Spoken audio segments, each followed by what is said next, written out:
Estamos ao vivo em todo o país, pela TV Cultura, pelas emissoras afiliadas, pelo nosso canal no YouTube e pela nossa página no Facebook. Para conversar com Jair Bolsonaro, convidamos Daniela Lima, editora da coluna Painel do jornal Folha de São Paulo. Thaís Oyama, redatora-chefe da revista Veja. Maria Cristina Fernandes, colunista do jornal Valor Econômico. Bernardo Melo Franco, colunista do jornal O Globo. E Leonêncio Nossa, repórter especial do jornal O Estado de São Paulo. Todos convidados livremente pela produção do programa. Somos supervisionados e caricaturados em tempo real pelo incorrigível cartunista Paulo Caruso. Boa noite, deputado. Muito obrigado por ter aceito o nosso convite. A primeira pergunta que eu costumo fazer a todos os pré-candidatos, e agora o senhor é candidato, se estiver aqui, é saber qual a obra e qual a realização que o senhor gostaria de ser lembrado na história, se eleito, como uma marca sua, ligada ao seu nome. Um redirecionamento do Brasil no tocante à sua política. Nós cansamos da esquerda.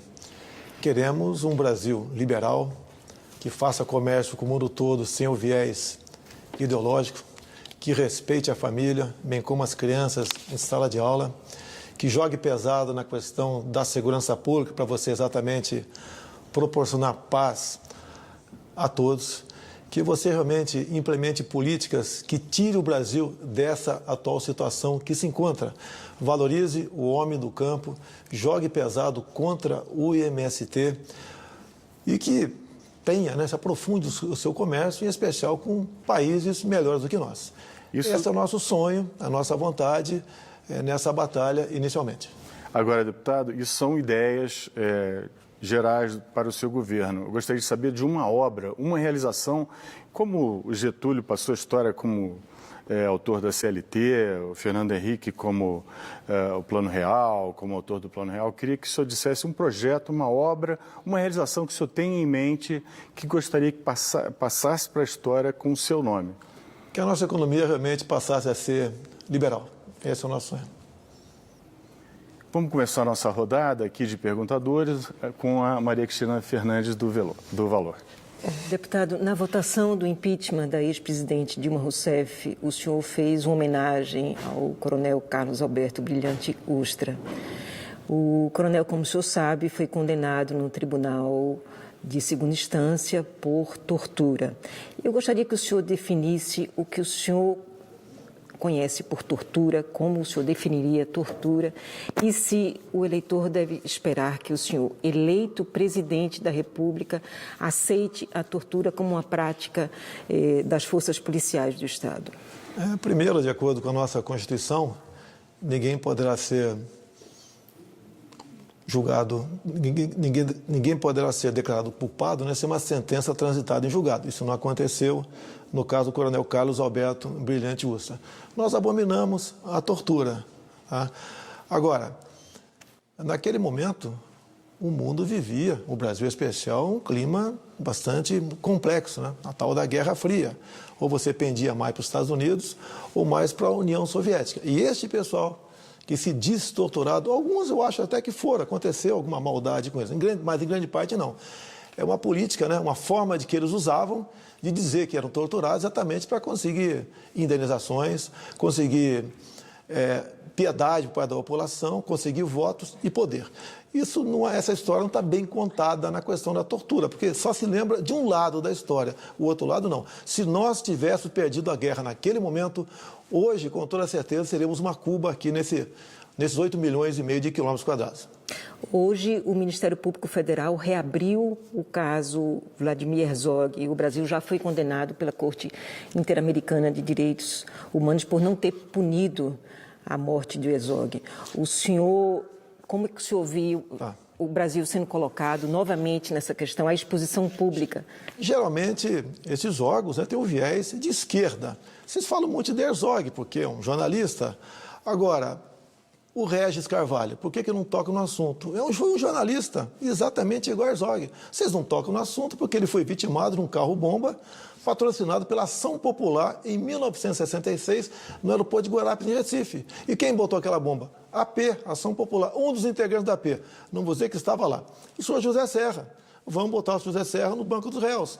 Agora, isso daí eu acho que são feridas que não devem mais ser lembradas até, você pode até discutir, né? Mas não com esse teor todo, porque é um passado. Tivemos a lei da anistia. Os militares, inclusive, exigiram que ela fosse ampla, geral e restrita. Os polícias não queriam que ela fosse dessa forma, que fosse mais restritiva, exatamente para certas pessoas não voltarem para o Brasil e ter a proeminência que tiveram. Então, é uma história, passou e vamos fazer de tudo para que ela não volte a se repetir. Agora, para o outro lado. Já que tem gente do Globo aqui. Olha só, o editorial do Roberto Marinho, de 7 de outubro de 1984, publicado na capa do jornal Globo, diz lá o primeiro parágrafo: participamos da Revolução Democrática de 1964, identificados com os anseios nacionais de preservação das instituições democráticas, ameaçadas pela radicalização ideológica, distúrbios sociais, greves e corrupção generalizada. Será que o clima não está muito parecido com aquela época?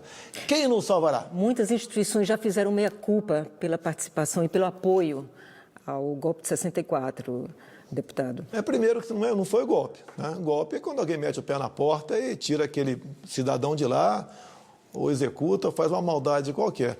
Ele simplesmente deixou o Brasil. E quem declarou vago a cadeira do presidente na época foi o parlamento brasileiro. E tanto essa história ela é intrigante que há poucos anos, por iniciativa do PSOL, foi votado um projeto de decreto legislativo para anular a sessão de 2 de abril de 64, que cassou o presidente João Goulart. Então essa história tem que ser contada com todo. Quer ver? Um dos votos que foi por aclamação, né? Todos foram, né? Aclamação, foi do Ulisses Guimarães. O Ulisses Guimarães votou no dia 11 de abril de 74 em Castelo Branco para presidente. Eu te pergunto agora, devolvo aqui o seu questionamento, né? Tancredo Neves foi eleito de forma democrática ou não? Ele foi eleito pelo colégio eleitoral, que era... Me responda, por favor. Que era a Constituição, então, vocês não aceitariam, vocês não iam aceitar também Tancredo Neves, assim como não aceito nenhum dos 5 militares. Então, vamos fazer justiça. Era a regra em vigor, a Constituição está em vigor. O que caracteriza, por exemplo, um regime ditatorial? O golpe era uma regra em vigor? Não, a regra em vigor era a eleição dos presidentes com aquela forma, pelo parlamento brasileiro. Tá? Você pode ver. Mas o que aquela eleição do Tancredo Neves tem a ver com o golpe de 64, deputado? Por supressão da mídia. O TV Globo nasceu em 65, a revista Veja nasceu em 68. Todo quanto é governo tem problemas. Não existe governo perfeito em lugar nenhum no mundo. Mas eu acho que é uma história que está mais do que debatida.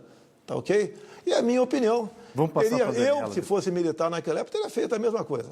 Vamos passar para a Daniela, deputada. Eu vou ficar mais ou menos... Boa noite, deputado. Eu vou ficar mais ou menos no mesmo assunto, porque o senhor falou da lei da anistia. A Procuradora-Geral da República, Raquel Dodge, pediu para que o Supremo reabrisse a discussão sobre a lei da anistia. Minha pergunta é, o senhor, se eleito, que tipo de força o senhor vai fazer, que tipo de pressão ou de agenda o senhor vai tentar pregar para o Supremo com relação a essa discussão? Que a lei me garantir. Agora, eu lamento a senhora Raquel Dodge tendo que prestar um desserviço à democracia há poucas semanas, onde, por intermédio de uma ação dela, o Supremo derrubou a possibilidade de termos o voto impresso por ocasião dessas eleições. Ou seja, vamos continuar sob a suspeição da fraude. E o voto é uma coisa sagrada para a democracia. Eu vou aproveitar, então, o gancho do senhor. Por que o senhor já disse várias vezes que eleição sem voto impresso é fraude? O senhor já disse isso nas suas redes sociais, é quase uma marca do senhor. Por que o senhor, então, está se dispondo a participar de um processo que o senhor considera uma farsa? Olha, qual outro caminho eu tenho se não participar das eleições? Entregar para o PT ou o PSDB? Entregar para um dos dois? E eu vou estar na luta, de qualquer maneira. Pensava dessa maneira, mudei de ideia. Não, o senhor não pensava, o senhor disputa a eleição, o senhor já disputou 7 eleições olha só, no Congresso. Quando eu decidi em 2014 disputar as eleições, eu aproveitei um projeto em andamento, emendei-o e aprovamos o voto impresso, que todos nós desconfiamos. Você não tem como comprovar que houve fraude, nem eu que não houve. Temos a dúvida. E nós sabemos que o poder joga pesado. E a argumentação da senhora Raquel Dodge para que o voto impresso deixasse de valer foi o seguinte, que a impressão do voto prejudica a segurança das eleições. Não consigo entender que justificativa. Sim, porque você pode violar o voto, o sigilo do voto. Então todas as eleições de papel no passado também, foram suspeitas. Não, porque você não sai com o papel, né? Você deixa o papel na urna. Nesse caso, você sairia com o papel. Mas não sairia com o papel, não. Se o senhor perder, se o senhor for derrotado, o senhor vai aceitar o resultado? O sentimento que eu tenho nas ruas, tá, é que eu tenho muito mais votos do que até o Lula. Eu sou recebido de uma forma completamente diferente que o Lula foi em suas caravanas, em qualquer lugar que eu vá, em qualquer canto do Brasil. Isso é uma realidade. A aceitação é enorme para com o meu nome. O que o povo está vendo em mim é confiança, é credibilidade, alguém diferente dessas pessoas tem que se apresentar. Mas o senhor aceitaria a derrota como um resultado válido? As eleições, de qualquer forma, estarão sob suspeição. Vamos supor que eu venha ganhar no voto eletrônico. O outro lado vai arguir a suspeição. Dá tempo ainda de recuperar pelo menos aqueles 5% das sessões que teriam impressão do voto, que serviria como uma pesquisa. Bernardo. Deputado, boa noite. Boa noite. O senhor tem criticado a política tradicional, tem criticado a corrupção dos grandes partidos, mas o senhor passou muitos anos no PP do Paulo Maluf, o senhor passou anos no PTB do Roberto Jefferson e até recentemente o senhor era visto com muita frequência ao lado do deputado, ex-deputado agora preso, Eduardo Cunha. Queria lhe perguntar o seguinte, o eleitor deve acreditar no candidato que faz esse discurso de outsider ou no político que passou tanto tempo do lado de gente que está condenada por corrupção? Primeiro, raras vezes eu estive ao lado do Eduardo Cunha. Não é verdade? Não. Eu gostaria de ter estado mais vezes ao lado dele, inclusive. Agradeço a ele a aprovação do voto impresso. Quando você fala aí, Paulo Maluf, Roberto Jefferson, por ocasião da votação da ação penal 470, Bensalão, o senhor Joaquim Barbosa foi muito claro. Ele disse ali, trocando em outras palavras, né, que eu fui o único deputado da base aliada que não foi comprado pelo PT. O senhor Roberto Youssef, delator, também disse, tá, em delação premiada, em juízo, disse que eu fui um dos 3 deputados federais do PP que não foi buscar dinheiro na Petrobras. Eu fui o único deputado entre 1.428 candidatos que não aceitou doação de dinheiro da JBS Friboi. Então, não é porque eu estou naquele meio lá que eu sou corrupto, tenho essa intenção, ou não sou aquilo que na prática, eu represento. E o dinheiro da JBS que entrou para o senhor devolveu, depois o partido depositou exatamente a mesma quantia na sua conta. Sim. Olha só, em 2014... Muito claro que foi uma doação disfarçada, não? Calma. Eu te explico. Em 2014, você não podia doar para candidato. Você tinha que doar para o partido. A JBS, entre outras empreiteiras, doaram para vários partidos. E o presidente do meu partido me ligou, tá, o Ciro Nogueira, e falou que ia botar 200 mil na minha conta para a campanha. Agradeci. Ao longo de 4 anos, eu agreguei quase 3 milhões de reais, só que no mesmo dia, ou melhor, no dia seguinte, um assessor meu, que é o major da Polícia Militar de Brasília, Jorge Oliveira, ligou para mim e falou, olha, esse dinheiro que entrou na tua conta é da JBS Friboi, do partido. Então, eu devolvi para o partido o dinheiro em cheque. A revista Veja, obrigado, Thaís, foi a única imprensa que fez essa matéria e pediu do partido o dinheiro do fundo partidário. Porque quando você recebe o recurso, você vem carimbado a origem dele. Então, não aceitei. E naquela época, prezado Bernardo, não existia a figura da propina legal. Então, sabia que ia ter problema, até porque a JBS tinha pego há pouco tempo, talvez por influência do senhor Henrique Meirelles, que estava no conselho da JBS Friboi, pegou empréstimo de 9 bilhões de reais. E aproximadamente 5% disso doou para partidos. Ora, uma empresa que vai buscar empréstimo doa 5% para partidos, com que interesse? Está na cara, foi uma operação casada, está na cara que ali nasceu a figura da propina legal. Deputado, agora a Thaís da Veja, por favor. Ali. Boa noite, deputado. Eu vou mudar um pouco o tema para economia. O senhor sempre que perguntado sobre o assunto, o senhor diz que não entende de economia e quem entende é o Paulo Guedes, um de seus coordenadores de campanha.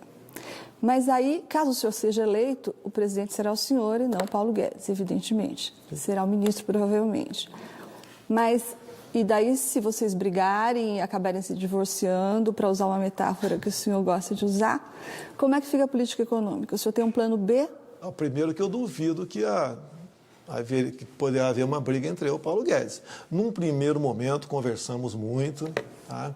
E eu acho que em alguma coisa eu o convenci, a parte da política.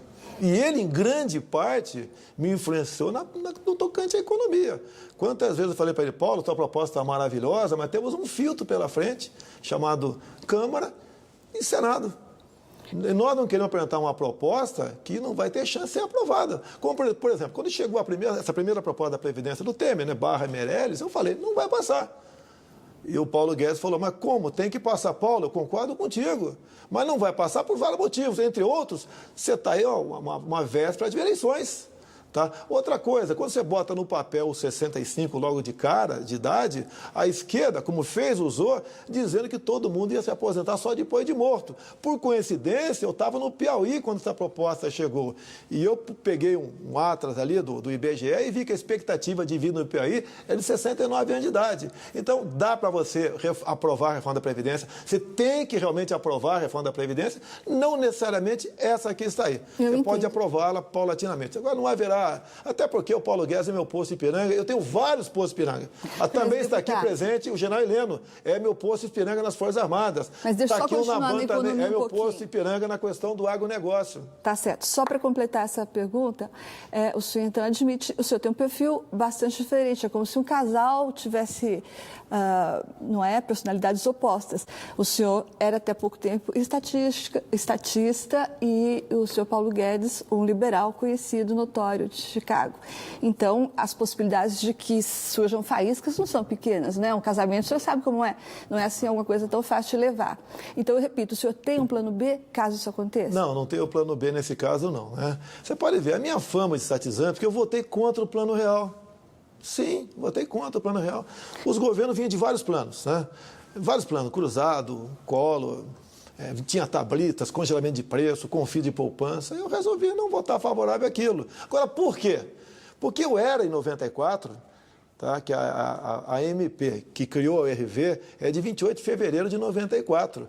Aquela inflação de janeiro e fevereiro daquele ano dava 97%. Ela foi expurgada dos militares das Forças Armadas e eu representava, sim, os militares das Forças Armadas. Tentei negociar com o ministro da Fazenda e da Economia aquela questão, para que o novo salário e o URV, a partir de 1º de março de 94, usasse o mesmo critério do servidor do Legislativo, do Judiciário, do Tribunal de Contas da União, e não consegui. Tá. Só me sobrou aquilo, votar contra. Deputado, então o senhor disse que não tem o plano B. Só para encerrar, desculpe, Ricardo.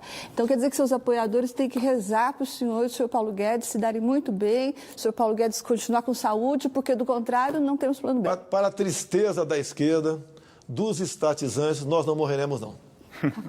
Vamos ao Leonêncio, vamos lá. Deputado, voltando aí, boa noite, primeiramente. Voltando à questão da ditadura, tivemos na presidência da República, nesse período democrático, um homem que passou pelo exílio, o outro foi preso político, e teve até uma senhora que, oriunda da luta armada. O senhor fala com muita desenvoltura sobre esse período e já rendeu homenagens a agentes da repressão. Sim. Então, o senhor vai ter peito para abrir os arquivos e permitir que a sociedade tenha acesso aos arquivos da ditadura? Primeira coisa, a senhora é Dilma Rousseff, não é isso? Sim. Onde ela esteve na semana retrasada? Representando o Foro de São Paulo em Cuba, na democracia cubana. Vocês acham que essa senhora lutou por democracia? E o senhor vai abrir o arquivo? O primeiro marido dela, tá? Cláudio Galeno, está vivo ainda, mora no México. Ele sequestrou um avião com 96 a bordo e foi para qual país democrático? Foi para Cuba. O segundo marido dela, que acabou de morrer, morreu há pouco tempo, Carlos Araújo, ele contou tranquilamente, num programa de televisão, que durante a lua de mel com Dilma Rousseff, fazia o quê? Para estimular o seu relacionamento, com toda certeza. Expropriava bancos, roubava armas em quartéis e roubava caminhões de carga na Baixada Fluminense. Está a herança dela aí. Hoje em dia, os caminhoneiros, né, os transportadores, arcam com prejuízo de R$1,5 bilhão por ano, fruto de roubo de carga no Brasil. Você acha, com todo respeito, o prezado jornalista aqui, Esse tipo de gente lutou por democracia, você acha disso?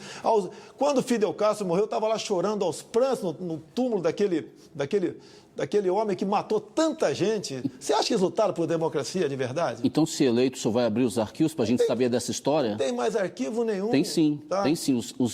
Os centros de inteligência guardam os arquivos. Desconheço. Essa a lei da anistia sepultou isso aí. E a esquerda? Então o senhor vai ter a mesma postura da Dilma Rousseff? Vai abrir seus arquivos também? O senhor vai ter a mesma postura dela de manter os arquivos fechados, então? Isso é uma ferida que tem que ser cicatrizada. Sem a sociedade saber do seu passado? Esquece isso aí, é daqui para frente. O povo está sofrendo com 14 milhões de desempregados, com 60 mil mortes por ano, violenta, com 50 mil mulheres estupradas. É daqui para frente, vamos tocar esse barco para frente. E eu tenho falado, se eu chegar lá, é daqui para frente. O passado é a justiça e a história, os historiadores. Agora, você acredita numa Comissão Nacional da Verdade? A senhora Dilma Rousseff indicou 7 integrantes da mesa, todos, inclusive o senhor Pedro Dall'Ari, foi o último, né? Mas o senhor está fugindo da pergunta. Eu estou perguntando se o senhor vai abrir os arquivos. Nada, é daqui para frente. Não temos nada a esconder. Tá se não tivesse, abriria. Eu desconheço os arquivos. Os papéis já foram, com toda certeza, já sumiram. Não está guardado por aí, não. Candidato, o Herzog... Eles foram num Superior Tribunal Militar, pegaram tudo lá. Quando, em 2010, a Folha de São Paulo quis pegar o processo da Dilma Rousseff, né, através de um habeas data, o Lula pressionou o Superior Tribunal Militar e não foi entregue o processo da Dilma. Então o senhor vai agir como ele, então? Não, mas agora está aberto. Agora eu já consegui o processo da Dilma. Quando acabou, eu consegui o processo da Dilma. Está à tua disposição se você quiser. Candidato, não é o caso mais tratarmos desse assunto. Passou. Candidato, o Herzog foi prestar depoimento desarmado por livre e espontânea vontade e não voltou. Sim. Agora, o Comitê Interamericano, que é composto por juristas de vários países, não tem nada de esquerda, tem juristas renomados de vários países que compõem, chegou à conclusão que ele foi morto sob tortura. Quer dizer, o senhor não admite isso? Não foi um crime? Olha só. Suspeita-se de ter sido morto sob tortura, tendo em vista ter sido enforcado, parecer enforcado no 1,20 m de altura, aproximadamente, não é isso? Não, e tem outros indícios também. Já foi refeito, inclusive, atestado de óbito dele. Seria impossível alguém morrer enforcado, né, praticar o suicídio, 1,20 m de altura. Tem 2 operações da Polícia Federal recente aqui, tem poucos anos. A mais importante foi em Goiânia. Pegaram um cara que praticava o sequestro, sequestrava e mandava para fora do Brasil criança. Foi preso. Amanheceu enforcado num 1,5 m, num 1,20 m também numa cela. Mas será que também não houve tortura ali? Mas olha só, por que para nós é execução e para ele, por outro lado, é suicídio? O senhor não poderia prestar um serviço Ninguém sabe. Fazendo Na verdade, uma reavaliação? Pode dizer que foi ou não foi. Pode ter sido. Por que o senhor não acaba com essa história e abre os arquivos caso seja eleito, então? Você acha que existe um arquivo no tocante a isso? Eu não acho, eu tenho certeza. Acha que existiria? Alguém foi falar, não, nós demos pancada, né, quebramos de porrada ele. O senhor acha que as Forças Armadas vão destruir seus arquivos? O senhor acha mesmo? Os papéis têm um prazo de validade no nosso meio. Tá? Eu quero pegar os papéis do BNDES, esse sim, quero pegar para ver para onde esse pessoal da esquerda, do PT, Dilma, Lula, emprestaram dinheiro, doaram dinheiro para Fidel Castro, para Hugo Chávez, para Cristina Kirchner, para Angola, para Bolívia, isso eu quero saber. Isso o Brasil tem pressa e quer saber. O demais aconteceu, lamentavelmente aconteceu. Vamos para um rápido intervalo agora, voltamos já com o candidato pelo PSL à presidência da República, Jair Bolsonaro. Estaremos de volta em alguns minutos. Até.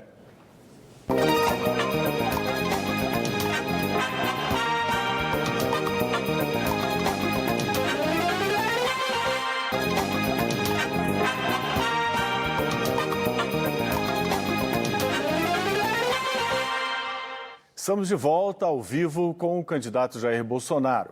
Vamos ver agora a pergunta do Frei Davi, coordenador da organização não governamental Educafro. Candidato, pesquisas das universidades revelam que os cotistas brancos, negros e indígenas estão com notas iguais ou superiores à alta classe média que não usou a cota. Candidato, caso eleito, como o senhor pensa em otimizar essa fantástica política de ação afirmativa no Brasil? É fantástica para ele, para mim não. Eu até perguntaria, se eu pudesse perguntar, né, para ele. A minha filha, é justo entrar na faculdade por cota? Eu acho que não, né? Mas o meu sogro é o Paulo Negão. Eu estava na Paraíba com o Julian Lemos, está nos acompanhando aqui. E essa questão foi debatida lá numa palestra. E eu falei o seguinte, imaginem 2 homens, né, pais, um afrodescendente e um paraibano. Um trabalho humilde, ambos trabalham no pilotismo de um prédio, são porteiros. E os filhos deles prestam um concurso. O filho do paraibano tira 9 e não entra na universidade. O do afrodescendente tira 5 e entra. Isso é justo? Será que o paraibano é um sofrido também? Vamos querer inventar cota para nordestinos? Isso é questão de mérito, competência. Se eles podem ser tão bons no ensino superior, que acredito que sejam bons, por que não estudam no ensino básico aqui atrás, né, para que tenham a melhor base e sigam carreira numa situação de igualdade? Porque essa polícia nos dividia no Brasil, de brancos e negros, de homens e mulheres, nordestinos e sulistas, homossexuais. O que o senhor propõe para resgatar a dívida da escravidão, deputado? Não é que dívida? Eu nunca escravizei ninguém na minha vida. Não, o senhor não, mas o país escravizou. Olha só. Se for ver a história realmente, o português nem pisava na África, eram os próprios negros que entregavam os escravos no... Não, pisava, pelo amor de Deus. Mas isso aí era uma briga. Quem perdia a guerra... Os portugueses é que faziam o tráfico. Faziam tráfico. Os ingleses faziam tráfico e traziam para cá. Na costa também. Era entregue pelos próprios negros. Mas eles pagavam. Pelo amor de Deus. Pagavam para isso. Aí, que dívida é essa? É uma Nós dívida temos hoje histórica. em dia, eu acho que misturado no Brasil, né? Os Estados Unidos pagou essa dívida, vem 50%. pagando. Mas que dívida é essa, meu Deus do céu? Os Estados Unidos fazem isso. Pergunto para você, já que o Frei não está aqui. É justo a minha filha ser cotista? Depende se ela for pobre. Não fala aí. Não, mas tem cota para pobre, cota para negro e para índio. Vamos, olha só. O negro não é melhor do que eu e nem eu sou melhor do que o negro. Na Academia Militar das Agulhas Negras, vários negros se formaram comigo. Alguns abaixo de mim, outros acima de mim, sem problema nenhum. Por que cotas? Mas, por que nos dividir, resumindo, então, o senhor vai terminar com as cotas? Não. Olha, eu não posso falar que vou terminar, porque depende do parlamento. Pelo menos diminuir o percentual. Vai propor? Propor, quem sabe a diminuição do percentual. Você pode ver, abriu-se cota agora também para, não é apenas para a universidade, para concurso público também, 20%. Você pode ver, imagine um concurso para 100 pessoas, 100 vagas. Os 80 primeiros vão em frente. Os 20 depois só tem que ser afrodescendente. Se o 20º for o 300º, você vai ter 220 um universo de pessoas, onde 20 serão negros. São 200 brancos que ficarão deixados para trás. A grande maioria tão pobre e sofrido como os afrodescendentes. Como é que você acha que fica o coração, o sentimento dessas pessoas, vendo que tiraram uma nota maior, mas foi reservada uma cota para afrodescendente? Pelo amor de Deus, vamos acabar com essa divisão no Brasil. O senhor discorda, porque só esse ponto ainda, já que o senhor discorda de qualquer privilégio, eu queria saber como é que o senhor vê hoje uma reforma da Previdência que o senhor já disse ser favorável, como ela deveria abordar a questão dos policiais. 96% dos policiais, segundo o IPEA, se aposentam antes dos 50 anos de idade. Então, o que eu gostaria de saber é que, e muitos desses PMs, quando chegam a coronel, eles têm o teto de governador. O coronel da PM tem um teto de governador. Só aqui em São Paulo, há 1.800 coronéis da PM na reserva e 60 na ativa. O que eu queria saber é, os policiais serão incluídos na reforma da Previdência que o senhor pretende propor, se eleito? Eu ouvi o senhor Geraldo Alckmin tocando nesse assunto. Até parece que ele não governou o Estado por tanto tempo.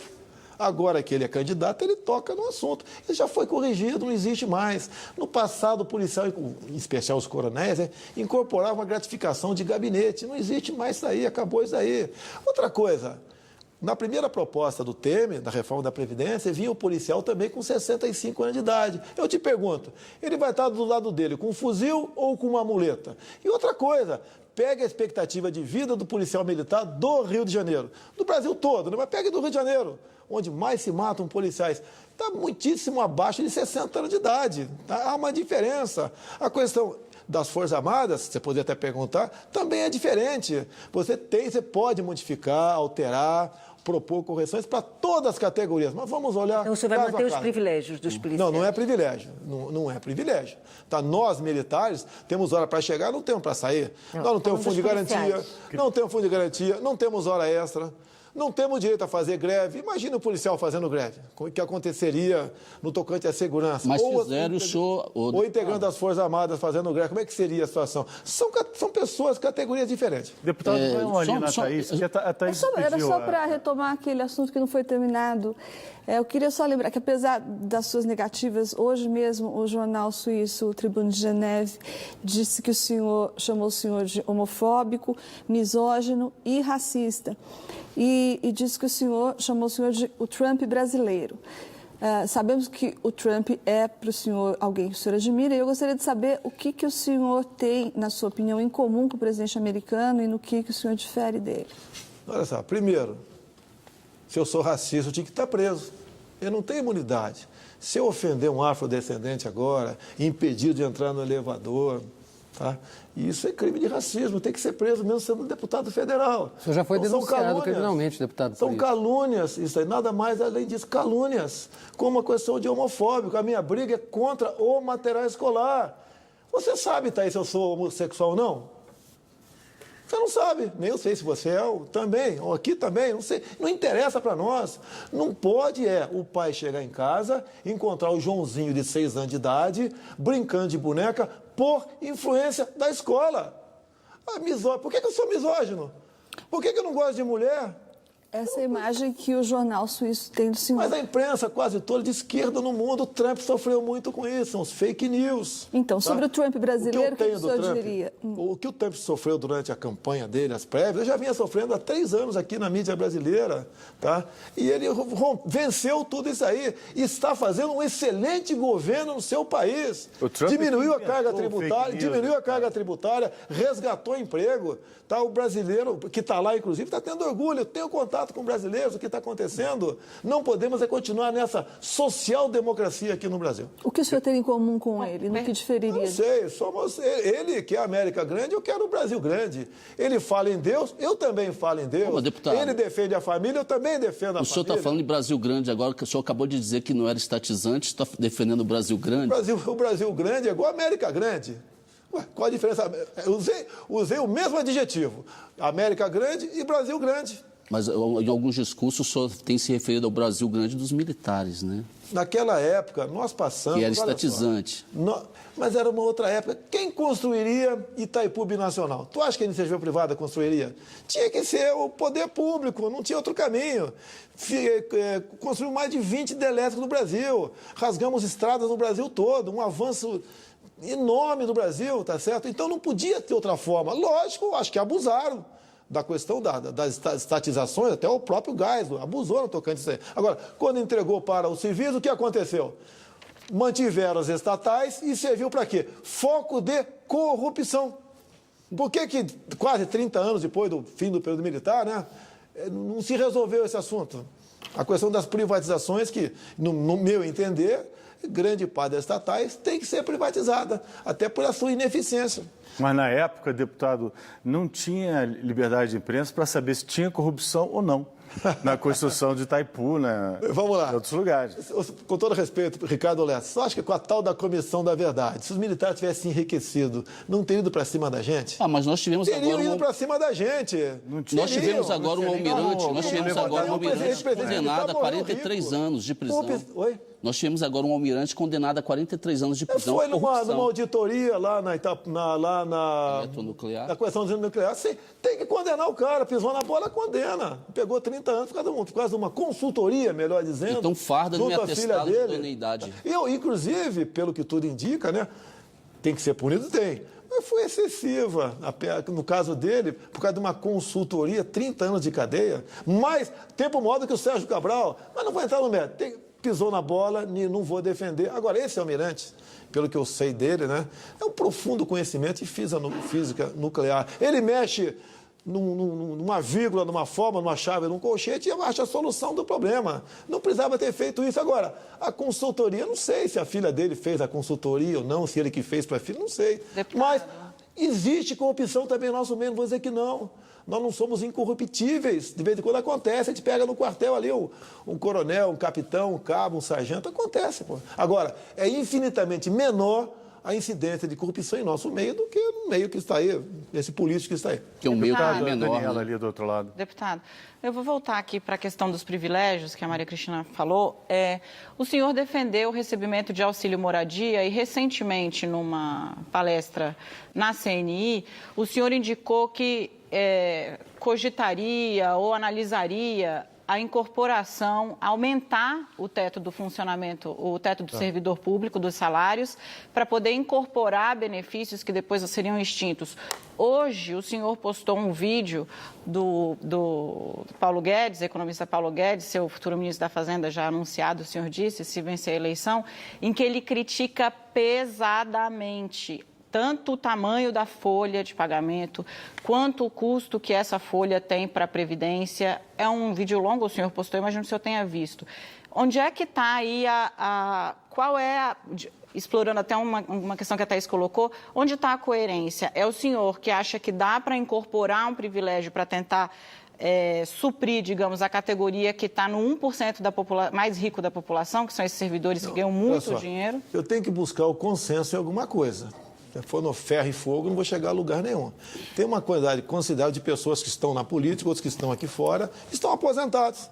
Ganham 20 mil por mês. É uma baita da aposentadoria, ninguém vai discutir. Se ele for para dentro do Congresso, pela legislação que está aí, ele teria que ter uma limada no extrateto dele. Tá? Agora, então ele vai ganhar, por exemplo, 13 mil por mês. Vai ganhar a mesma coisa que um garoto que entrou lá agora e está ganhando 33. Então, nessa questão, eu falei, quem sabe um extrateto de até 50% no máximo, tendo em vista ele levar uma outra aposentadoria. Você não pode privar uma pessoa de 60, 70 anos de idade, caso queira ser parlamentar, eu sei que ele está sendo voluntário para isso, e honrar todas as suas despesas, tá? com a sua aposentadoria que ele construiu ao longo de 35, 40 anos. Privilégios do parlamento. O senhor, tem bastante. Exato. O senhor acha que algum os deputados, os senadores deveriam abrir mão de alguma coisa? Olha, se eu falar deveria, você pode perguntar por que eu não abri mão. Exato. Você pode ver, o ano passado, nós parlamentares recebemos uma verba anual para movimentar o gabinete. O pessoal do Rio de Janeiro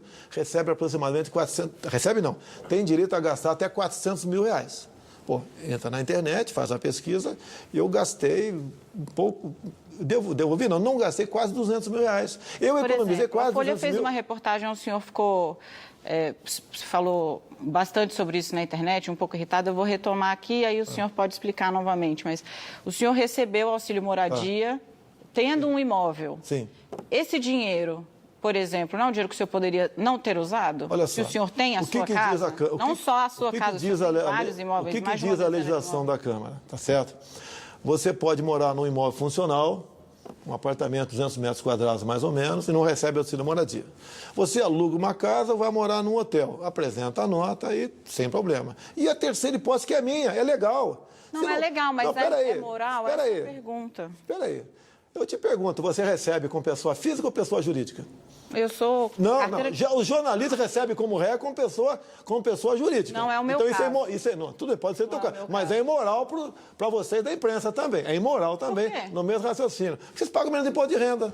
Você não paga 27,5%, paga 10% de imposto de renda. Mas isso está na lei, não, mas imagina. Está na lei? O meu também está na lei. Eu recebo, eu pago 27,5%. Olha só, eu receber um salário. Eu não estou questionando o valor do salário do senhor. Só um minuto. Um jornalista receber um salário por um serviço prestado como pessoa jurídica, ok.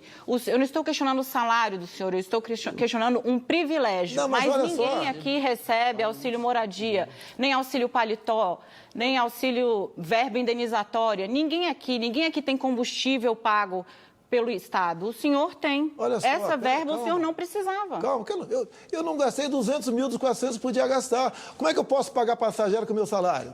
Não tenho condições. Eu tenho, inclusive, o direito de viajar todo o Brasil com essa verba da Câmara. Porque eu represento o Brasil, que representa o Estado, é o senador. E a terceira hipótese que está na legislação da Câmara, o parlamentar, por exemplo, ele recebe auxílio moradia e é descontado 27,5% de imposto de renda, que era o meu caso.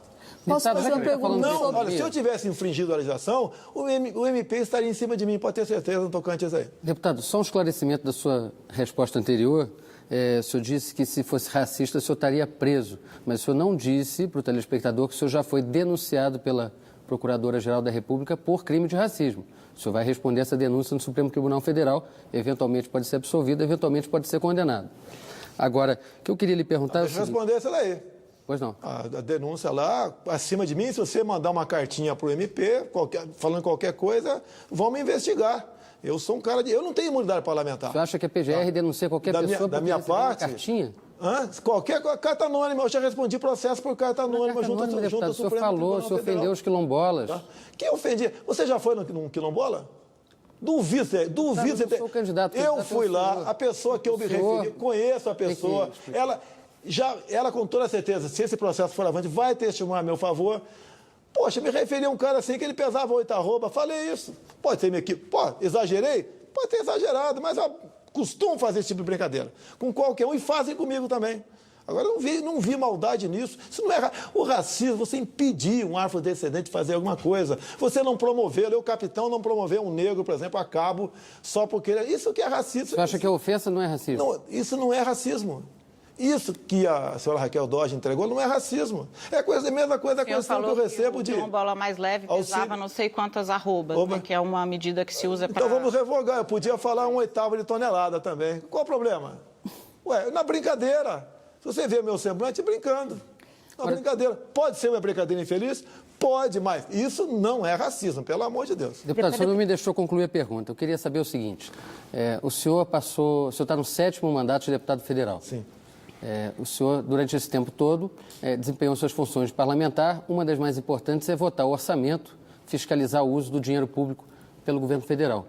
Agora, quando o senhor se apresenta como candidato, o senhor diz que não entende nada de economia, que vai passar no posto Ipiranga para saber o que deve decidir, o que deve assinar. Nesses 28 anos, o senhor nunca se preocupou em se preparar para um assunto tão importante que interferia no seu mandato? Eu nunca integrei a comissão de orçamento da Câmara. Mas são 20 e poucas comissões. Nunca passou assim como nunca integrei a comissão de saúde, então não posso ser presidente também, que tem que indicar o ministro da saúde. Tá? Nunca integrei a maioria das comissões da Câmara. Lá é um mundo, a Câmara, você não pode fazer tudo. Agora, você fala em fiscalizar, a última CPI que funcionou na Câmara tem mais de 20 anos, nada mais funciona na Câmara. A última CPI que funcionou na Câmara pegou o seu aliado, Eduardo Cunha, numa mentira, e depois ele foi cassado. Porque o senhor, baseado no quê, diversas vezes, esteve ao lado dele. Mas ao lado todos dele nós no Congresso, com o Eduardo em culto Cunha. evangélico, em palanque, é só procurar. Sim. Quem está nos assistindo pode procurar. Eu não sabia que ele tinha problemas, ora. Tá o seu nome e o nome dele. Mas eu não sabia que ele tinha problemas. O senhor não sabia? Lógico que eu não sabia. Como é que eu sei daqueles negócios dele? Até a própria Polícia Federal, o MP, o Maluf, o senhor também não sabia? É uma maratona. O Maluf, o senhor também não sabia? Olha, o que eu sabia do Maluf era acusado de corrupção o tempo todo. O que eu devia fazer? Eu estou no plenário, sentado e sendo do meu lado, deve me levantar e ir embora? O senhor era do partido dele, mas qual o problema? Olha, quer que eu repita? Eu vou repetir aqui. Joaquim Barbosa. O único deputado que não foi comprado pelo PT foi o senhor Jair Bolsonaro. Você não ouviu? Quer que eu repita também o Youssef? Youssef, repetir para você. Eu vou repetir para você. O Youssef falou. Olha só, inclusive o Youssef falou, olha só, que 3 deputados do PP não pegaram dinheiro na Petrobras. Ana Amélia, Jair Bolsonaro e Paulo Maluf. Ana Amélia é senadora, deputado. Na época, 3 parlamentares não pegaram. Corrigiu? Está corrigido? Deputado, posso continuar no Congresso? Lembrando uma frase que o senhor disse sobre o Congresso. O senhor disse o seguinte, que se fosse eleito presidente, fecharia o Congresso. Esse país não vai mudar pelo voto. Infelizmente, só uma guerra civil. Tem de fazer o que o regime não fez, fechar o Congresso e matar uns 30 mil. Se vão morrer alguns inocentes, tudo bem. Isso o senhor disse em 1999, o senhor tinha 44 anos, o senhor estava no 3º mandato como deputado. Hoje o senhor tem 63 anos, o senhor é candidato a presidente da República. E o senhor disse algumas coisas, como, por exemplo, que o senhor pretende dobrar o número de ministros no STF. Deixa eu responder devagar. Mas é que uma coisa tem a ver com a outra. Eu vou responder. Vai 10 minutos para responder. Tá bom. Tá ok? Se quer deixar. Olha, quem nunca se indignou com o parlamento brasileiro? Eu queria perguntar para o senhor, se o senhor... Porque hoje o jurista Miguel Reale, que assinou o pedido de impeachment da ex-presidente Dilma junto com a sua provável vice, disse que o senhor... que há uma contradição do senhor com a democracia.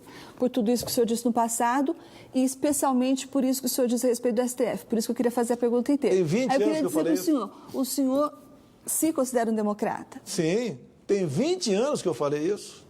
A gente não evolui, não? Evolui, mas o senhor mudou bastante de ideia. Agora, olha só, eu cheguei em 91 na Câmara, Thaís. Olha o tempo. Eu participei da luta armada no Vado Ribeira, na caça do Lamarca, que havia executado o tenente Alberto Mendes Júnior, da então Força Pública, em cárcere privada.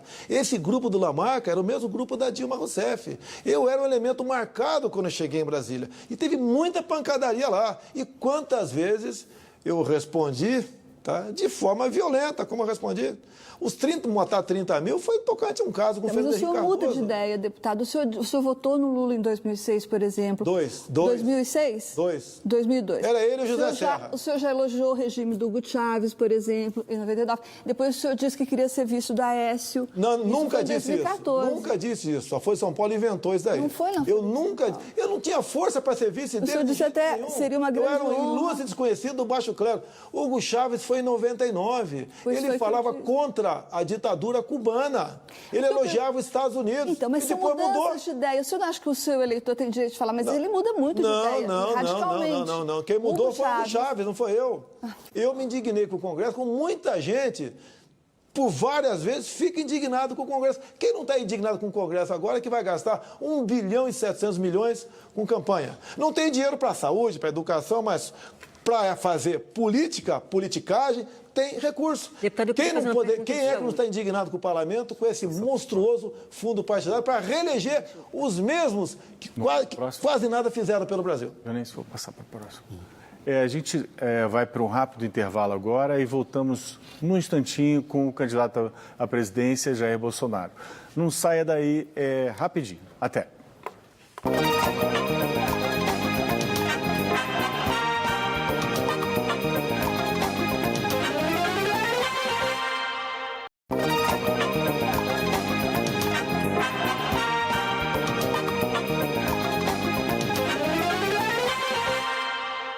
Estamos de volta ao vivo para o terceiro bloco da entrevista com o candidato do PSL à presidência da República, Jair Bolsonaro. Vamos agora a uma pergunta do diretor de Inovação e Articulação do Instituto Ayrton Senna, Mozar Neves Ramos. Candidato, na sua eventual gestão, qual o papel que o Ministério da Educação deveria desempenhar? E mais, nessa mesma direção, as universidades, o ensino superior público federal, deveria estar no Ministério da Educação ou no Ministério de Ciência e Tecnologia? Eu tive há pouco numa viagem junto com o Onyx Lorenzoni, no Japão, Coreia do Sul e Taiwan, até para olhar a questão de pesquisa, de inovação, tá? E para trazer algum ensinamento para cá. Nós somos carentes nessa área. Nós não temos pesquisa no Brasil, coisa rara. O que nós temos que fazer é inverter a pirâmide educacional, aplicar mais no ensino fundamental, até para acabar com a história de cota no Brasil, dar condições na base para todo mundo. A comunidade científica, por exemplo, está no segundo plano aqui no Brasil. Tá? E eu acho que não interessa onde vai ficar essa parte, né? Ela tem que ter uma pessoa isenta e com conhecimento de causa para levar essa política avante. Qual o grande problema do Brasil? São as indicações políticas, né? É uma área que interessa, ciência e tecnologia. Quem é o nosso ministro de Ciência e Tecnologia? Não é uma pessoa conhecida nesse setor. Temos que botar alguém lá que realmente tenha conhecimento dessa questão. E quando eu fui aqui na Mackenzie, em São Paulo, eu fui ver a pesquisa do grafeno. Tá? Inclusive, levei pancada da imprensa, né? Gastou dinheiro da Câmara para fazer campanha na Mackenzie. Eu falei com 2 pesquisadores, mais nada além disso daí. Mas nós temos que investir, sim. Não é só investir apenas, dar meios para que o pesquisador possa exercer seu trabalho. Você pode ver, se você quiser, por exemplo, entrar na área da biodiversidade, você tem uma dificuldade enorme. Agora, está cheio de gente roubando a nossa biodiversidade na região amazônica. Não sei se entendi a pergunta dele, mas eu acho que ele quer liberdade para poder trabalhar e que essa pasta, né, que interessa esteja no ministério mais adequado para que nós tenhamos um ganho nessa área realmente. O senhor já tem um candidato a ministro da Ciência? Olha, eu tenho conversado com o astronauta Marcos Pontes, ele quer colaborar, não necessariamente como ministro, eu acho que a bagagem dele, ele Os astronautas são bem tratados no mundo todo como heróis nacionais, né? É o único astronauta do Hemisfério Sul. Ele continua na NASA e é uma pessoa que está com muito gás, está com muita vontade. Eu acho que é uma pessoa certa, se não como ministro, colaborando no Ministério da Ciência e Tecnologia. Deputado, Agora, Leonete. o senhor fez greve no Exército, vez ou outra, quando tem motim de PM, o senhor sempre está perto e o senhor sempre está aumentando os seus números de seguidores no Facebook, no Twitter, por causa desses motins. Agora teve greve de caminhoneiro, o senhor participou, quer dizer, deu apoio, né? Qual é a ordem que está na bandeira do ex-capitão do Exército? Greve no Exército, eu amotinado, pode ter certeza, se eu tivesse feito isso, é mais do que uma cadeia, que isso não é transgressão disciplinar, isso é crime militar. Com toda certeza, o Superior Tribunal Militar teria me excluído. Então, não procede essa afirmação. No tocante aos caminhoneiros, eu não fui na pista. Você não me viu nem um dia na pista. Mas nas redes há 2 anos antes, lá, né? olha só, há 2 anos antes do problema, eu estava acompanhando os caminhoneiros. Os problemas dele. Problema de eixo levantado, um absurdo cobrar pedágio de eixo levantado. Tá? É a questão da indústria da multagem, que não é só para caminhoneiro, não. É uma praga para todo mundo. É uma máfia. A indústria da multa. Questão de estradas, roubo de cargas, tá? E eles tinham esses problemas e o governo dizer que foi pego de calças curtas, não. Eu os apoiei no primeiro momento. Alguns dias depois eu fiz uma nova comunicado a eles e pedi para que encerrassem, porque o Brasil ia quebrar. Ia quebrar para todo mundo e não queremos isso. Mas metade deles me criticaram, outra metade concordaram, o movimento acabou depois, tem sequelas até hoje ainda, mas o que falta aos governos, né? É a capacidade para se antecipar a problemas. Isso é latente em qualquer governo. Porque o governo que não e os tem... motins das polícias? Olha, fizeram, eu não participei de nenhum. Você não me viu, você não tem uma troca de mensagem minha com nenhuma pessoa. Mas botou vídeo no Facebook, teve mais de 1 milhão de Qual vídeo? curtes. De qual greve, qual motivo? Em fevereiro do ano passado, na greve da Polícia Militar do Espírito Santo. Me mostre, eu dizendo que eles têm que permanecer nos quartéis. Não existe esse vídeo. Dando apoio, inclusive dando apoio ao capitão Assunção. O capitão Assunção foi meu amigo quanto parlamentar. Que era o líder da greve. Não sei a condição dele que estava fazendo. Eu não tive qualquer contato com ele. Grampos telefones foram feitos. Eu teria o meu identificado se tivesse feito qualquer ligação para ele. O capitão Assunção é extremamente responsável pelo que ele faz. Tá certo? Agora, não me acusa daquilo que não fiz. Na minha bandeira é ordem e progresso. Nunca participei de greve, motim ou apoiei a motinada. Mas essa ordem tem muita confusão, não, deputado? Tem muita confusão nessa ordem do senhor. Por que cita o meu nome sempre? Reparou que eu estou em todas? Sim, porque o senhor que vai nas redes sociais defender esses movimentos. Não defendi. Redes sociais não procede. Sim, essa greve do Espírito Santo o senhor defendeu. Não procede. Deputado, o Brasil tem uma carga tributária de 33% do PIB e o senhor tem dito que quer reduzir essa carga tributária. Agora, eu queria saber, porque o senhor sempre diz que não é obrigado a entender de educação, de saúde, de economia no detalhe, mas o Brasil voltou a conviver com febre amarela. Era uma doença que estava erradicada das cidades desde 1942. A mortalidade infantil, cuja redução era um dos orgulhos dos últimos anos, também voltou a subir. Então, eu gostaria de saber como é que o senhor... Assim, que políticas o senhor pretende propor para que esses problemas deixem de acontecer no Brasil se a carga tributária vai reduzir? Como é que o senhor vai cuidar da saúde do Brasil com menos dinheiro, deputado? Há uns 20 e poucos anos atrás, a Inglaterra passou de 28% para 21% a carga tributária. E ela subiu. O Trump está fazendo a mesma coisa. Quando você fala em educação, eu vou contar aqui uma história real. O senhor Antônio Hermílio de Moraes foi entrevistado em 2009, sim. E a repórter perguntou para ele. Ele estava à frente da Beneficência Portuguesa. E ele era, se não me engano, naquela época, o 4º homem mais rico do Brasil. Da repórter perguntou para ele, o senhor tem colocado dinheiro do teu bolso na Beneficência? Porque aqui está funcionando tudo muito bem. Ele falou, não. Daí ela falou o seguinte... Perguntou para ele, já que o senhor não bota dinheiro, as outras assemelhadas, que grande parte do recurso é do SUS, não estão funcionando, e tu está. Qual é o segredo? Ele respondeu uma coisa muito simples. Qualquer cheque acima de R$3 mil, quem assina sou eu. Então, falta zelo com a coisa pública, pegar de frente a questão da corrupção. Mas qual é a sua proposta para que a mortalidade infantil deixe de subir e para que o Brasil não volte a conviver com a febre amarela como está acontecendo? Quando se fala em mortalidade infantil, não vou mortalidade infantil, tem muito a ver com os prematuros. É muito mais fácil um prematuro morrer do que um que cumpriu a sua gestação normalmente. Medidas preventivas de saúde. Tem muito mais a ver com saneamento básico do que com prematuridade. Olha só, eu tenho um mar de problemas, né? Tem a ver a questão com o passado daquela pessoa, sanitário dela, tem um montão de coisa. A alimentação da mãe tem um montão de coisa. Estou citando aqui um exemplo apenas, que eu tive com um parlamentar, que é da área de saúde, ok? O Mandetta, de Mato Grosso do Sul, que falou que aplicou lá em Mato Grosso do Sul e deu certo na questão dos prematuros. Você, inclusive, acaba economizando. Há muita gestante não dá bola para a sua saúde bucal, ou não faz os exames do seu sistema urinário com frequência. Então, certos problemas advêm disso e a possibilidade de prematuros aumenta assustadoramente. E cada prematuro, por dia, gasta uma TI em torno de R$4.000. Sobra dinheiro para outras coisas.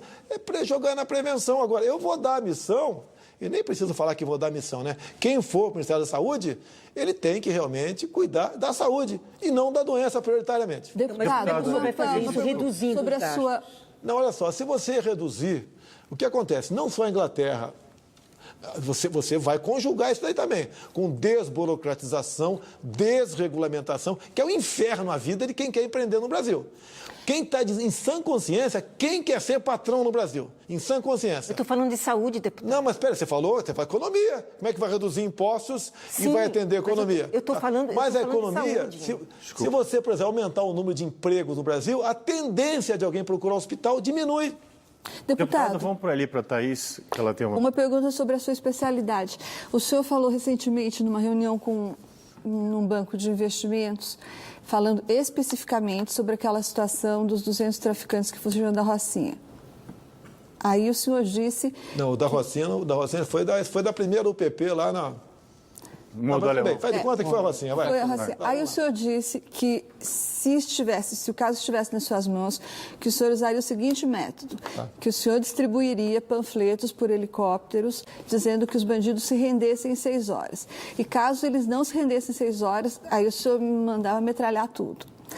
E o senhor disse que um caso como esse não aconteceria mais se o senhor fosse presidente. Gostaria de saber como o senhor pretende resolver casos como esse. Vamos lá. Eu fui entrevistado pelo professor Augusto Nunes, tá? E tinham mais de 2.000 homens e mulheres do mercado. E esse assunto, mais ou menos, foi tratado dessa forma. No domingo, e foi uma terça-feira, num domingo lá no Jardim, contou essa história que você contou aí.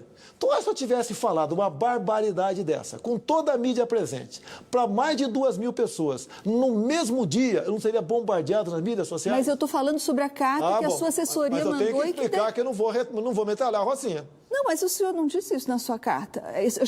Eu já estou falando sobre a réplica que o senhor mandou para o Lauro Jardim. Bom, tá, tudo bem. Olha só, o que acontece? Lá na Rocinha, o pessoal fugiu para o alto do morro, longe da população. Como no primeiro UPP do Alemão, o pessoal fugiu também. Você tinha que segurar esse pessoal. Você não pode deixar esse pessoal continuar a sua vida de criminalidade, né? Estuprando, matando, sequestrando, assaltando. Você não pode fazer. Bandido é bandido. Mas metralhar a Rocinha era uma expressão... Nunca falei metralhar a Rocinha. Mas o senhor não eu nunca falei. Se eu tivesse falado isso na terça-feira, mesmo seria bombardeado na mídia...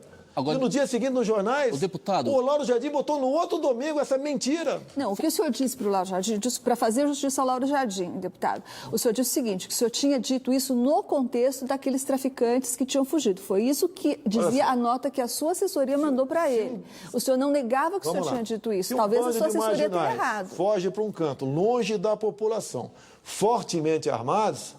Bom, então... Fortemente... Esse seria... Seria o contexto real, fortemente armados. Qual a missão que eu pagaria para minhas forças de segurança? Não, os comandos, os forças especiais, os Comanf. Se eu tivesse envolvido nessa situação, eu fosse chefe supremo das Forças Armadas. Vamos tentar que eles se rendam. Se não se render, vai ter combate. Esse pessoal não pode simplesmente ir para um canto, isolado, esperar tudo acalmar e voltar para cometer esse crime. Agora, deputado, Forças Armadas não deu certo no Rio, né? Não deu, porque lógico que não deu. Não tem uma retaguarda jurídica, não tem a forma de engajamento. Por que deu certo no Haiti e não deu certo aqui no Brasil? Retaguarda deu certo na jurídica Haiti é e o não deu quê? no Brasil? Licença para Olha só, matar inocentes? vocês dizem que nós estamos em guerra. Que guerra é essa que só um lado pode atirar? Vou falar do Rio de Janeiro e não é diferente de lugar nenhum do Brasil. Se um policial militar do Rio de Janeiro, se ele atira num vagabundo, dificilmente ele não vai para a cadeia. Se não atira, dificilmente ele não vai para o cemitério. O que é isso que está acontecendo? Nós devemos continuar poupando vida desses Falta caras? de inteligência, por exemplo, das forças que não conseguem resolver nem a morte de uma vereadora e do seu motorista. Vou te fazer, olha só, vou te fazer um convite. Eu tenho certeza que o comandante da Polícia Militar vai endossar meu convite, né? Posso até ir contigo, de vez em quando eu sou meio maluco, né? Numa operação qualquer, vamos juntos para mostrar para você mostrar para mim, para a Polícia Militar, como é que você toma certas decisões, cumpre a missão sem atirar.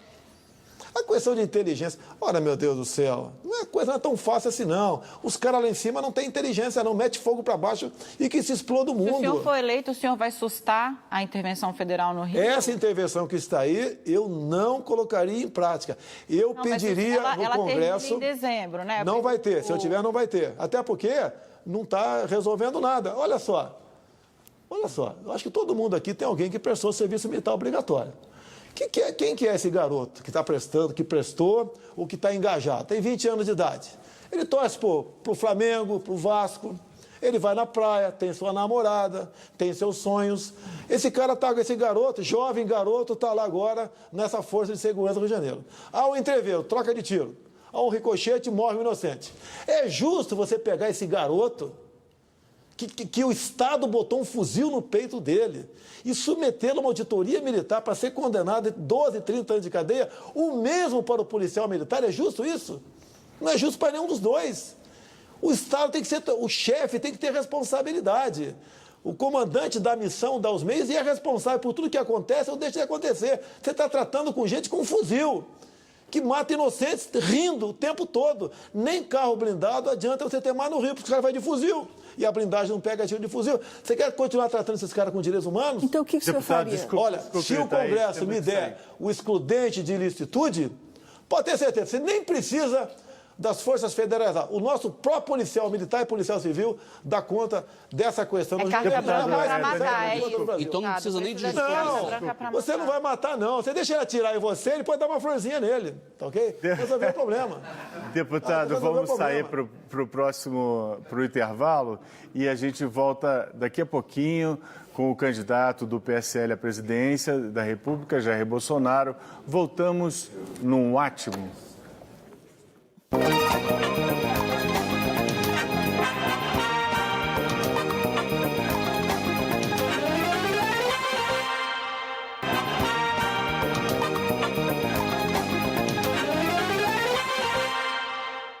Estamos de volta para o quarto e último bloco da entrevista com o candidato do PSL, Jair Bolsonaro. Antes de passar para a pergunta que temos agora do jurista Zé Gregório, eu queria informar a todos que estamos em primeiro lugar, graças também aos seguidores do deputado, em primeiro lugar mundial no Twitter. Opa, tá vendo? Vamos agora à pergunta feita pelo jurista e ex-ministro da Justiça, José Gregório. O deputado teria dito na tribuna da Câmara que um dos erros da Revolução, chamada Revolução por ele, movimento militar de 64, teria sido não mandar fuzilar Fernando Henrique Cardoso e José Gregório. É verdade? Olha, quanto ao FHC eu falei, quanto ao teu nome você não merecia essa atenção toda não, até porque um guerrilheiro do teu biotipo, acho que não procede, é guerrilheiro de garganta, então eu não me referia a você não, tá ok? Agora, da tribuna da Câmara, eu tenho imunidade, né, para falar o que bem entender, gostem ou não. Agora, não é justo, dos quase 30 processos, representações que eu tive dentro da Câmara, metade foi por ter ocupado a tribuna da Câmara. Esse tipo de gente que fala em democracia e fala em liberdade de expressão. Mas o senhor defende muito a volta, né, dos militares e vai se cercar de militares no seu governo, mas o senhor parece não ter se dado muito bem na vida militar, né? O senhor foi expulso, talvez, do Exército e depois o STM reformou e o senhor foi aposentado como capitão. Então, o senhor defende a disciplina, mas não era muito adaptado à disciplina. É até bom, porque no começo, né, falaram que isso teria acontecido comigo. Eu respondi uma transgressão disciplinar, peguei 15 dias de detenção, e depois eu fui acusado por uma jornalista, e tem um plano de botar bombas na Vila Militar. O Superior Tribunal Militar arquivou o processo. Eu não fui expulso. Quando eu me elegi vereador, como diz a própria Constituição, por ocasião da data da minha diplomação, eu passei para a reserva. Então, eu sou um capitão da reserva do Exército Brasileiro. Agora, dei minhas caneladas sim. Agora, nunca ofendi um superior na minha vida. No verbete da Wikipedia, até fico impressionado que o seu pessoal tão ativo nas mídias sociais, no seu verbete da Wikipedia, diz assim: Bolsonaro tinha sempre a intenção de liderar os oficiais subalternos, no que foi sempre repelido, tanto em razão do tratamento agressivo dispensado a seus camaradas, e também pela falta de lógica, racionalidade e equilíbrio na apresentação de seus argumentos. Coronel Carlos Alfredo Pellegrino. Está no seu verbete da Wikipedia. Não, isso não procede. Ele fez um conceito parecido com, não sei se é exatamente, ele fez sim, o Carlos Alfredo Pellegrino. Tá? Até porque eu estava numa situação de responder processo. Para não ficar de mal com os superiores, resolvi escrever essas questões. Agora, se eu fosse um militar que tratasse com desapreço subordinado, vocês acham que eu seria o candidato vereador mais votado pelo Partido Democrata Cristão em 88 no Rio de Janeiro? Ou esses meus sargentos não daria o devido apoio nas urnas? Nunca tive qualquer problema pessoal com subordinado ou com superior. Não procede, lamentavelmente, isso daí. Agora, posso discorrer mais coisas, se quiser, sobre o episódio, né? Vamos para o Bernardo, que ainda não fez a pergunta dele. Deputado, só uma retificação. O senhor muitas vezes reclama de fake news, mas o senhor tem espalhado muita fake news. O senhor acabou de mandar uma, quando o senhor disse que o Zé Gregório foi guerrilheiro. O Zé Gregório nunca foi guerrilheiro, é um advogado e jurista respeitado, foi ministro do governo Fernando Henrique e, aliás, ele como advogado defendia presos políticos, gente que estava sendo torturada na ditadura que o senhor defende aqui na frente da gente. Agora, eu quero fazer uma outra pergunta, que é sobre a sua atuação parlamentar. O senhor, com 28 anos no Congresso, o senhor mesmo já reconheceu que apresentou muito pouca coisa que foi aprovada. O senhor tem apenas 2 projetos. Tem uns 500 projetos apresentados. Não, 170 e poucos. O senhor tem apenas que seja 170, não tem problema. O senhor tem apenas 2 aprovados. Tá. Nenhum deles das áreas que o senhor diz militar, como, por exemplo, a segurança pública. Queria saber por que seus projetos não vão para frente, se o senhor não tem prestígio, se eles não são bons, o que acontece. E também queria saber o seguinte, nesses 28 anos, o que o senhor fez pelo Rio de Janeiro? Foi eleito pelo Rio de Janeiro, o Estado passa pela maior crise da história, segurança fora de controle, falta de dinheiro para pagar servidor. O que o senhor fez de fato? O senhor fala muito, mas o que o senhor fez de fato? Se eu estivesse ao lado do Sérgio Cabral, eu estaria agora em Bangu preso. Eu não posso me juntar a quadrilhas na política para tentar solucionar problemas. Quadrilhas que não querem buscar a solução para o seu Estado. Então, eu não posso estar nessa questão mesmo aí. Quando você fala em projetos, se não me engano, são 500 projetos que tem apresentado ao longo do mês. Mas tudo bem, que seja 170. Aí você vai para um candidato ou outro aqui, por exemplo, o Ciro Gomes. Ele foi parlamentar por 4 anos. Além de não aprovar nada, não poderia aprovar, ele apresentou 0 projeto, nenhum. Agora, o que você tem que fazer? Pega como um todo os parlamentares e veja a produtividade de cada um. Agora, o projeto mais importante que eu aprovei, lamentavelmente, o Supremo julgou inconstitucional, que foi o voto impresso. Agora, quantas coisas ruins que eu evitei que fosse aprovado dentro da Câmara? Como, por exemplo, o kit gay. E para a segurança, deputado, que é a sua área de atuação? Tem vários projetos, mas não vai para qualquer... Nós temos uma bancada relativamente mais forte agora. Agora, por ser meu, por que meu projeto da cassação química não vai para frente? Por que a bancada feminina de esquerda é contra esse projeto da cassação química, onde grande parte das mulheres no Brasil querem a aprovação desse projeto? Por ser meu. O senhor desconversou quando eu perguntei do Rio de Janeiro. O senhor está falando do Sérgio Cabral. O que o senhor fez? O que eu posso fazer? Só para não sou governador de Estado. Não fui secretário do governador, hipótese alguma. Nunca foi candidato a governador? Eu nunca fui candidato a governador. Não. Pois é. Mas daí, você quer que eu não queria ser candidato, qual é o problema? Eu tenho que ser obrigado a ser candidato a governador? Deputado, eu queria voltar ao deixa eu só Gregório. Ficar com o assunto aqui do... Só ao Gregório, só para terminar esse capítulo, Gregório. O senhor tem nos dito aqui que muitas das afirmações que o senhor fez no passado não faria de novo, que o senhor mudou, o senhor falou isso de certa maneira acuado por um momento, o senhor era o único capitão do Exército ali, uma bancada muito grande de ex-exilados e tal. Mas ao responder ao ex-ministro Zé Gregório, o senhor acabou de dizer que ele não merecia ser fuzilado, que ele não tinha calibre para tanto. Eu não citei o nome dele.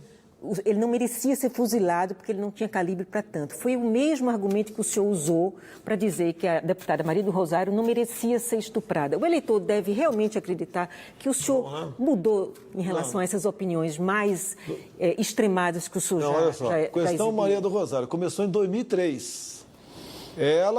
Eu era no Salão Verde, o fato era Champinha, um menorzão de 17 anos de idade, que junto com mais 4 malandros, né, executou um garoto numa área rural de São Paulo e por 5 dias estupraram a menina em rodízio. No último dia, degolaram a menina. Ou melhor, o Champinha degolou. E nós fomos discutir a redução da maioridade penal. E a Maria do Rosário dizendo que o ECA era o suficiente para punir o Champinha, que estuprou e matou a menina. Eu falando, não, teríamos, para crimes futuros, reduzir a maioridade penal. Ela perdeu os argumentos. E ela me questiona, né? Me questiona não, eu pergunto, quer dizer, o estuprador sou eu? Eu falo, sim. Ou seja, ela me chama de estuprador. Foi um ato reverso. Eu não sou estuprador, e se for, eu vou estuprar você. Agora, quem é que defende a mulher desse crime? Eu ou ela? Quer ver outra coisa? Há 2 anos e pouco, votamos uma proposta de emenda à Constituição para reduzir a maioridade penal para alguns tipos de crime, entre eles o estupro. Como a Maria do Rosário votou essa PEC? Votou contra. Ou seja, para ela, menor de 16, 17 anos, pode estuprar e matar à vontade, quando muito, vai ficar 3 meses de férias, 3 anos de férias, numa fundação casa. Quem defende a mulher? Eu ou ela? O senhor acha que as pessoas podem merecer ser estupradas e merecer ser fuziladas? Ninguém merece ser estuprada. Pois é, isso então eu falei, eu não sou estuprador, mas se fosse, eu posso dizer que você não merece. Eu estou em escárnio que ela fez, defendendo o estuprador, um dos crimes mais bárbaros que existe. Deputado. Além de estuprar, matou a menina. Deputado. Uma barbaridade. Deputado, me corrija se eu estiver cometendo aqui alguma incorreção, mas pelo que pesquisei, o senhor foi assaltado em 1995. Sim. E levaram, inclusive, a sua arma. Sim.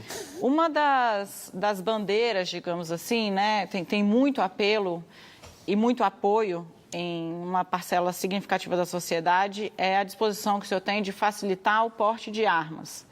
O senhor é um militar treinado, me parece que sua capacidade atlética física é elogiada, inclusive, nos registros dos militares. O senhor não foi capaz de reagir armado, tendo esse treinamento. Por que eu ou o Lessa, que não temos treinamento com uma arma, ficaremos mais seguros com uma arma dentro de casa? É só você não comprar arma. É muito simples. Eu fui assaltado, sim. Eu estava na motocicleta, fui rendido. 2 caras, um desceu, me pegou por trás, outro pela frente. O registro que tem... 2 dias depois, juntamente com o 9º Batalhão da Polícia Militar, nós recuperamos a arma e a motocicleta. E por coincidência, né, o dono da favela lá de Acari, onde foi pego lá, estava lá, ele apareceu morto um tempo depois, rápido. Não matei ninguém, nem fui atrás de ninguém, mas aconteceu. Agora, quantos policiais levam tiro? Por que levaram um tiro em operação? Eu vou pedir demissão da Polícia Militar? Eu comprei uma arma melhor ainda, estou melhor preparado agora para reagir do que há 20 anos atrás. Agora, não podemos admitir, incorporar o espírito de cordeiro, achar que tem que entregar tudo para os caras. Os caras estão matando independente de reagir. Eu quero ter 5% de chance de reagir. Agora, quem não quiser ter arma, que não tenha. Agora, eu defendo a legítima defesa, a posse de arma de fogo. Inclusive, para você, desculpa aqui chamar de você, Daniela, tá certo? Acho que você é jovem bastante, imagina, né? Se eu ficar à vontade. Se me permite, tá? Chamar de você. Agora, eu estou fazendo cumprir o decidido pelo povo no referendo agora de 2005. Concordo. O povo decidiu, nós queremos comprar munição e o governo, contrariando a democracia, proibiu o povo de comprar arma. Pelo que eu li, e aí, de novo, se eu estiver cometendo alguma incorreção, o senhor, por favor, me corrija. O senhor disse que não se sentiu em condições de reagir quando assaltado lá atrás. Por quê? Não, mas é o seguinte, a partir do momento, ninguém estava chegando em minha direção e eu percebi algo de anormal. Quando eu vi, tinha uma arma nas minhas costas, eu parei num sinal. Tá? Uma arma nas minhas costas, na minha cabeça, eu fazer o quê? O senhor conhece de segurança pública, se abordado por um assaltante e ter uma arma, é mais provável que você seja alvo de uma agressão por estar armado ou não? Eu continuo andando armado sempre que posso. Não estou armado aqui agora. E de colete à prova de balas. Mas de vez em quando uso colete também. Pô, não sou super-homem. Deputado. Leonêncio agora, deputado. Deputado, o senhor é um homem muito contundente e muito crítico a diversos setores da sociedade. O senhor faz muitos ataques a jornalistas, a Sem Terra, enfim, a vários grupos aí. Mas tem um grupo que, pelo menos nos últimos meses, o senhor não tem atacado e o senhor não fala mal. São os banqueiros. Por que o senhor não fala mal de banqueiro? Nunca? Eu nunca ataquei banqueiro. O banqueiro é uma profissão que está aí, ó. Quem quiser dinheiro vai buscar no banco. Se conseguir arcar com esses juros altíssimos, vai lá, pô. E ninguém é obrigado a pegar dinheiro no banco.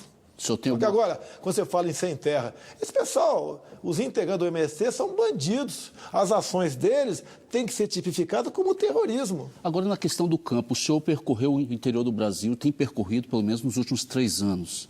É um dos poucos que estão aí tentando acordo, por exemplo.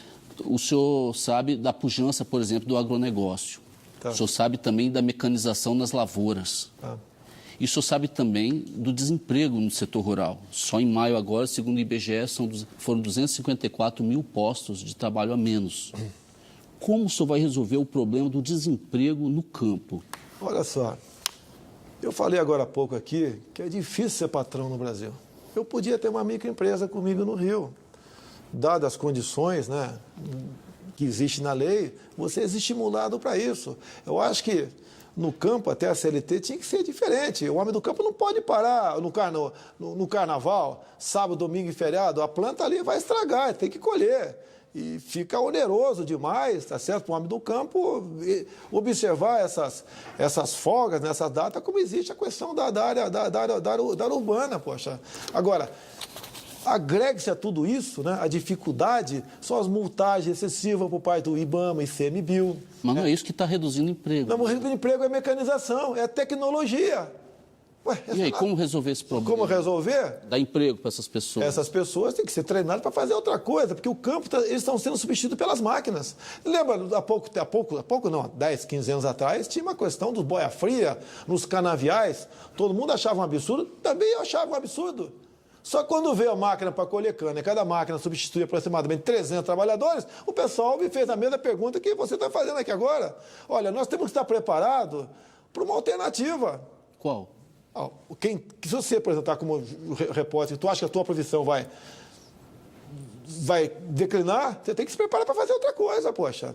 Agora, o governo tem que fazer. Se o governo, né, não atrapalhar o empreendedor, não atrapalhar o trabalhador, com essa legislação enorme, com fiscalizações absurdas, eu acho que temos como melhorar essa questão do... Acho não, com toda certeza, melhoraremos a questão dos empregos no Brasil. Deputado, uma pergunta rápida. A gente falou de... O Leonêncio falou de quilombolas, enfim, de outras minorias aí que o senhor tem criticado. O senhor recentemente criticou os refugiados. Disse que os refugiados são a escória do mundo. Ao mesmo tempo, o senhor pede voto em igrejas evangélicas, se apresenta como cristão. O senhor sabia que Jesus Cristo foi refugiado? Olha só, eu nunca generalizei o tocante refugiado. Essa lei de imigração nossa aqui é um absurdo. O Brasil agora não tem fronteiras, entra quem bem entender para cá. E junto com pessoas, não interessa de onde venham, vem gente que não presta para cá. E temos que tomar cuidado no tocante a isso aí. Na tua casa, você não deixa qualquer um entrar nela, por que na nossa casa, que é o Brasil, qualquer um pode entrar? Vai lá em Roraima e veja como está a situação dos venezuelanos. Deputado. Então isso não é xenofobia, isso é cuidar do seu país, cuidar da sua pátria. E ponto final. Deputado, estamos chegando aqui ao término do nosso tempo. Queria fazer perguntas rápidas para o senhor. O senhor tem um ídolo? É meu pai, né? Meu pai foi 10. Na história do Brasil. Ídolo não tenho, tá? Tem pessoas que eu admiro. Na história do Brasil? Não, admiro, tá certo? Entre Geisel e Silvio Frota.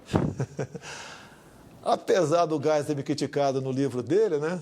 Que eu frequentei lá algumas partes do livro dele, eu fico o Geisel que pegou o Brasil num momento difícil e foi em frente. Wilson Machado do Rio Centro, herói ou criminoso? Olha, pelo que tudo indica, né?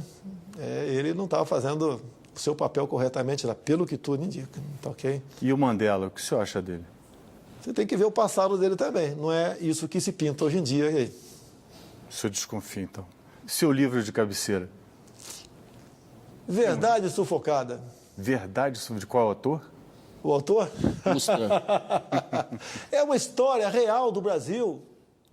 Você tem que ler os dois lados. E ali é uma história com fatos, com data, com local, com episódios reais. Qual é o autor? Carlos Alberto Brilhante Ustra. Ok. Uma frase e um verso. Ou um verso.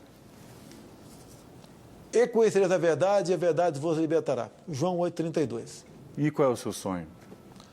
O meu sonho é poder colaborar, contribuir, junto com meus amigos, com o futuro desse país maravilhoso chamado Brasil. Obrigado. Obrigado.